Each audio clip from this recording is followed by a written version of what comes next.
إن الحمد لله نحمده ونستعينه ونستغفره ونعوذ بالله من شرور أنفسنا ومن سيئات أعمالنا من يهديه الله فلا مضل له ومن يضلله فلا هادي له وأشهد أن لا إله إلا الله وحده لا شريك له وأشهد أن محمدًا عبده ورسوله صلى الله عليه وعلى آله وأصحابه أجمعين ومن تبعه بالإحسان إلى يوم الدين.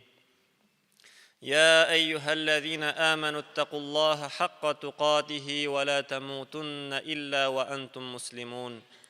يا أيها الذين آمنوا اتقوا الله وقولوا قولا سديدا يصلح لكم أعمالكم ويغفر لكم ذنوبكم ومن يطع الله ورسوله فقد فاز فوزا عظيما.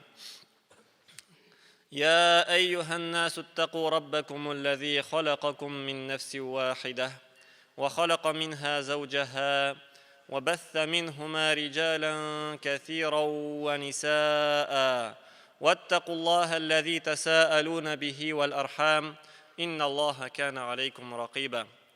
Barcha g'alamlarni, barcha mahluqotlarni yo'qdan bor qilib, tarbiyalab, ne'matlantirib turishi, bizga iksiz cheksiz, sanab bitirgisiz ne'matlarini berib turishi, Robbimiz Alloh taolaga maqtovlarimiz, rahmat, shukrlarimiz, hamd va sanolarimiz bo'lsin.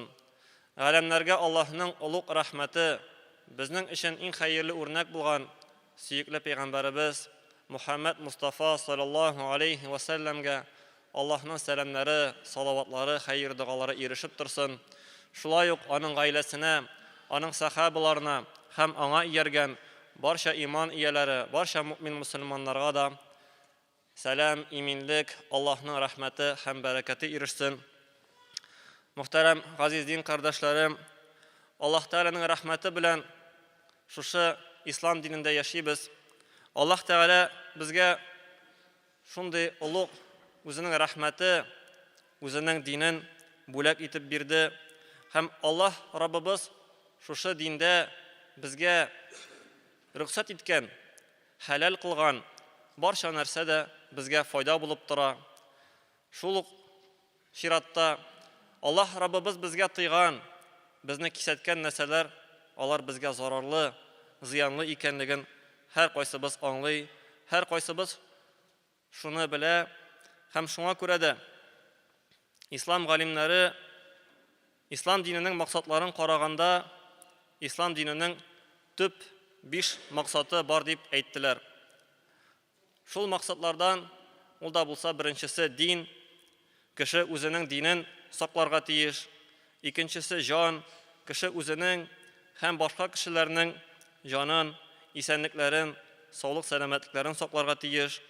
Uchinchisi nasl, kishi naslini saqlarga tiyish. To'rtinchisi aql, ham beshinchisi mol. Shul aybirlarni har kishi saqlarga tiyish.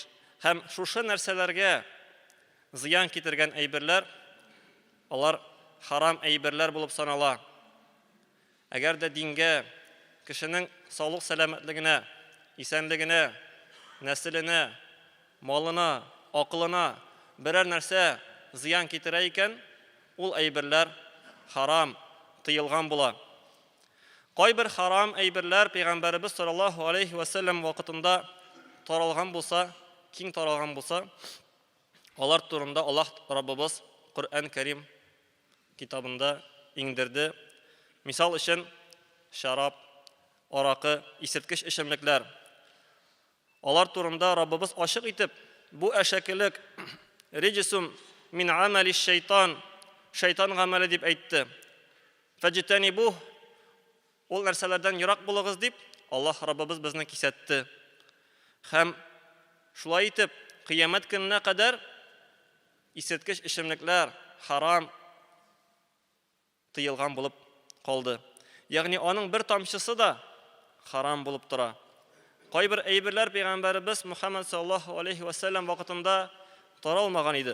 Misal uchun narkotiklar, uni g'arablar qo'llanmay edi.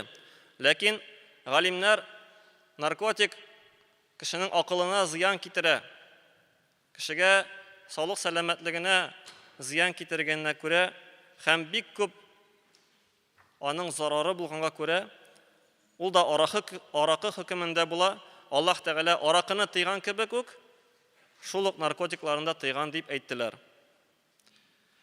Хәзерге вакытта бик киң таралды тәмәке тарту. Тәмәке турында Коръәндә, хәдисләрдә без таба алмыйбыз турыдан-туры аят яисә хәдис. Әмма бүгенге көндә тәмәкене кешеләр еш куллана. Һәм ул мөселманнар арасында да бар. Мөселманнар арасында да тәмәке тартучылар бар. Мөселманнар да тәмәкене куллана башлагач, элек тәмәке тарала башлаганда ислам галимнәре башта 3 төрле фикердә булды. Элекке заманда тәмәке тарала башлаганда ислам галимнәре 3 төрле фикердә булдылар. Беренчеләре тәмәке тарту ул шәй эчү кебек нәрсә дип тәмәке куллану ярый, мубах диделәр. Икенчеләре тәмәке тарту ул күп вакытны ала, аңа кеше ияләшә һәм шуңа күрә мәкрух диделәр. Өченчеләре тәмәке тартуның зыяны бар, ул зарарлы дип, харам дип аңлаттылар. Бу элекке галимнәрнең фикере. Хәзерге заман галимнәре инде табиблар тарафыннан расланганнан соң тәмәке кешедә 14 төрле рак авыртуын китереп чыгара. Шул тәмәке сәбәпле дөньяда 6 миллионнан артык кеше үлеп бара, кырылып бара. Бик күп авыруларга сәбәп булучы һәм нәселгә дә, малга да зыян китерүче әйберләрдән саналганга күрә, күпчелек ислам галимнәре тәмәке тарту харам дигән фикергә килде. Күпчелек ислам галимнәре тәмәке тартуны, тәмәке куллану харам дигән фикергә килде. Аракы куллану шикелле тәмәке тарту да харам санала. Моның дәлиле Пәйгамбәрбез Мухаммад саллаллаһу алейхи ва салламның сүзе: "Ла дарара ва ла дирар." Ла дарара ва ла дирар. Үзеңә зыян салма һәм башкаларга да зыян китермә. Үзеңә, сәламәтлегеңә зыян салырга ярамый. Һәм башкаларга да зыян китергә ярамый. Тәмәке тартучы кеше ул иң беренче чиратта үзенә зыян китерә. Һәм үзенә генә түгел, башкаларга да зыян сала. Врачлар әйтүе буенча, тәмәке тартучы кеше янында аның тәмәке тарткан, шушы төтенен иснәп басып торган тәмәке тартмаучы кешегә, андый кешене пассив тәмәке тартучы дип атыйлар. Тәмәке тартучы кешегә караганда да күбрәк зыян килә.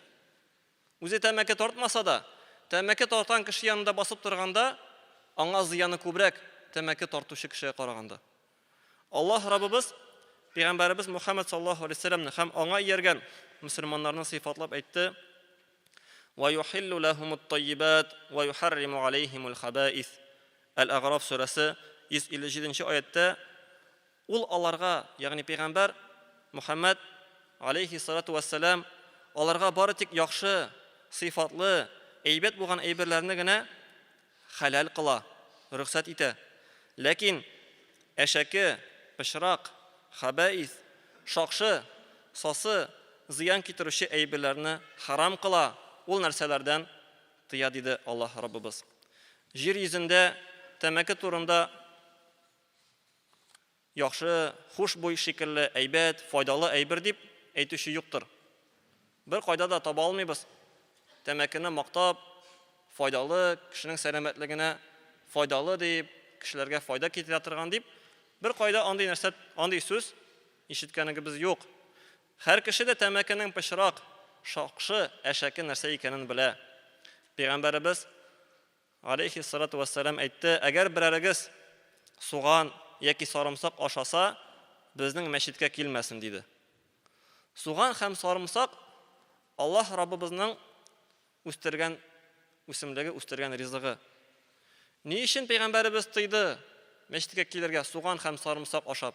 Чөнки дәвам итеп әйтте, чөнки кешеләр суган һәм сарымсак ашаган кешенең авызыннан, исеннән зыян күргән кебек, фәрештәләр дә зыян күрә ди. Авызыннан ис килә сарымсак ашаганнан соң. Суган ашаганнан соң ис килә. Ул ис күркәм түгел, кешеләр аны яратмый. һәм фәрештәләр дә яратмый. Шуның өчен суган, сарымсак ашаганнан соң мәчеткә килмәгез диде Пәйгамбәрбез саллаллаһу алейһи ва сәллям. Тәмәке исе суган һәм сарымсак исеннән караганда да әшәкерәк. Шуңа күрә галимнәр әйтте, тәмәке тарткан кеше дә шул ук хөкемгә керә. Җәмгыятькә зарары тимәсен өчен хәзер дәүләт тарафыннан да кешеләр күп җыелган урыннарда, больниц ишек төпләрендә, балалар бакчасы янында, поездларда, җәмәгать кешеләр күп җыелган урыннарда тәмәке тарту тыела. Һәм бу яхшы, әйбәт нәрсә. Пәйгамбәрбез саллаллаһу алейһи ва сәллям икенче бер хадисендә әйтте: "Ман кана ю'мину биллаһи вал яумил ахир, фала ю'зи джарah." Кемдә кем Аллаһка һәм ахираткә ышанса, иман китерсә, Аллаһ бар дип, Аллаһ бер дип, ахират булачак, кыямәт көне булачак, Аллаһ Тәгалә безне хисап кылачак, җәннәт, җәһәннәм дип, хак дип ышандың икән, Пәйгамбәрбез әйтте, кем ышанса Аллаһ Тәгаләгә һәм кыямәт көненә, күршесенә кыенлык китермәсен, күршесен изаламасын, күршесенә авырлык китермәсен, әшәкелек эшләмәсен диде. Тәмәке тартучы кеше ул үзенә генә түгел, башкаларга да зыян китерә.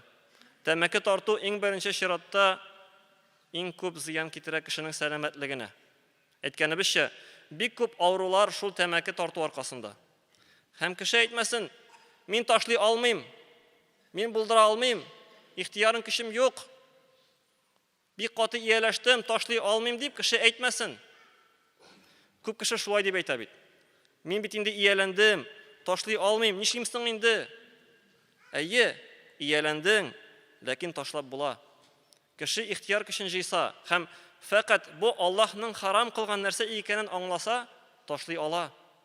Мәсәлән, күпме кеше Рамазан аенда мусульман кардәшләребез җәйге вакытта 20 сәгать ашамый, эчми, һәм шул вакытта тәмәке тарта торган кеше булса, тәмәкесен дә тартмый.